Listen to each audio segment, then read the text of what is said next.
The cake has his name on it. 40 years. Someone made a speech about dedication. Someone else made a joke about finally being free. The room laughed. He laughed too. He is holding a glass of something he did not choose and smiling at people whose names he will not remember in 3 years. And in his jacket pocket is a folded piece of paper. The number on it is not the number anyone in this room would guess. It is not the number he would have guessed at 22. Go back. He is 22. His first real paycheck lands on a Friday. He is standing at the ATM watching the balance update. $1,847 after taxes. He has never seen this number with his name attached to it before. He withdraws $200 for the weekend. He does not think about the other $1,647. He spends the weekend the way people spend the first weekend of a real salary, not carelessly, just without a plan. Monday morning, he is back at his desk. The paycheck is mostly gone. He tells himself next month will be different. Next month is the same. The month after that is the same. He is 27. He gets a raise. Not a small one, a real one. $12,000 more a year. He moves into a better apartment. The rent is $400 more than his last place. He buys a car with a payment. He starts eating at better restaurants. He is not wasting money. He is just living at the level his salary now supports. This is lifestyle inflation. He does not know that term yet. Nobody told him that every dollar of raise absorbed by a higher standard of living is a dollar that will not be at the retirement party. He is 31. He buys a house. The mortgage is $1,400 a month. He is proud of this. His parents are proud of this. His coworkers nod in the way. Coworkers nod when someone does something that looks like progress. He signs the papers at the closing table. He drives home to the new house. He sits in the empty living room on a folding chair he borrowed from his neighbor. He looks at the walls. He feels something that is not quite what he expected buying a house to feel like. He opens a beer. He does not know yet that the house will cost him more than the mortgage. The repairs, the taxes, the insurance, the money that will leave this house over the next 30 years in ways he did not calculate at the closing table. He is 35. 2 kids. The older one starts school this year. The younger one is in daycare at $1,800 a month. His wife works too. Between them, they make more than either of them imagined at 22. And somehow, the account still resets to roughly the same place every month. He sits at the kitchen table one evening with a calculator. He does the math on the retirement contribution he paused 2 years ago when the second kid arrived and the daycare bill came in.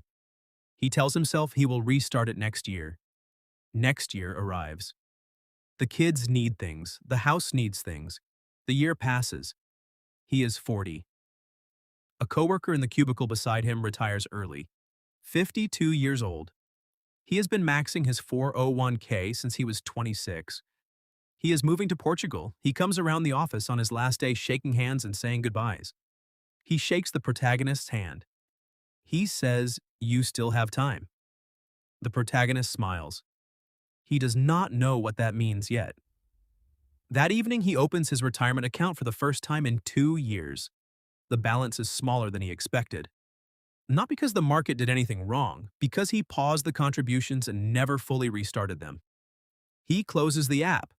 He tells himself he will deal with it next month. He is 44. The marriage ends, not dramatically, not with a single event that explains everything. Just the long, slow, quiet accumulation of 2 people who have been running in the same direction without talking about where they were going. The divorce costs more than the wedding, the legal fees, the settlement, the new apartment, the second set of everything. The retirement account is split. He watches half of what he spent 22 years building move to a different account with a different name on it. He sits in the new apartment that first night. A mattress on the floor, a lamp he bought that afternoon. 2 forks in the kitchen drawer. He is 44 and he is starting again.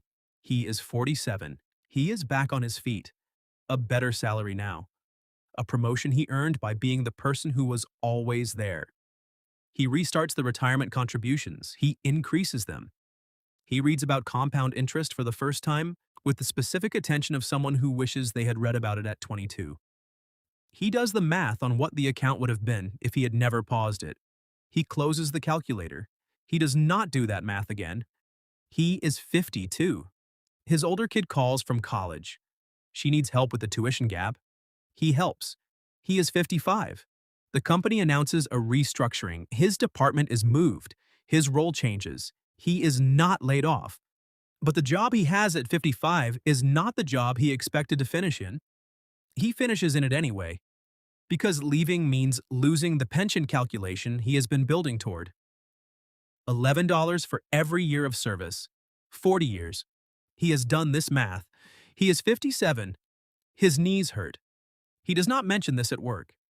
He takes the stairs more slowly than he used to. He parks closer to the entrance than he used to. He looks at younger colleagues and remembers being them. He is 59.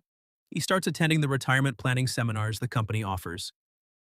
He sits in the back row. He takes notes on a yellow legal pad.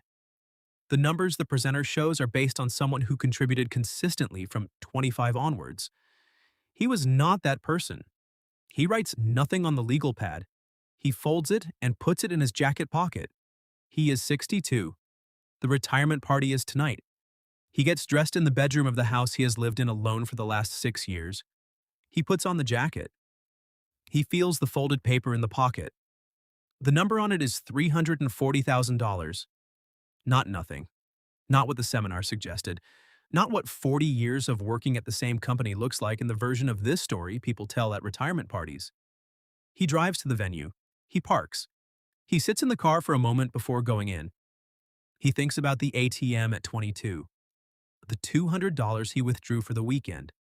The plan he did not make for the other $1,647. He thinks about the apartment at 27. The raise absorbed entirely by a better life. He thinks about the closing table at 31, the folding chair in the empty living room, the beer. He thinks about the paused contributions at 35 that became the paused contributions at 36, that became the years the money did not compound. He thinks about the mattress on the floor at 44, the 2 forks. He thinks about the man from the cubicle at 40. You still have time. He gets out of the car. He goes inside. The cake has his name on it. Someone is already making a speech. He stands at the edge of the room, a glass in his hand, and he understands something he did not understand at 22. Retirement is not a destination. It is the accumulated result of 40 years of ordinary decisions made in ordinary rooms. The raise that was spent instead of saved. The contribution that was paused and never restarted. The year that became the next year that became the decade. He smiles at the room. He puts his hand in his jacket pocket. He feels the paper. $340,000. He will make it work. He has always made things work. But standing in this room with the cake and the speeches and the people who do not know the number in his pocket, he wishes someone had told him at 22 that the retirement party was not the finish line. It was just the moment the math stopped moving, and the math had been moving for 40 years, with or without him.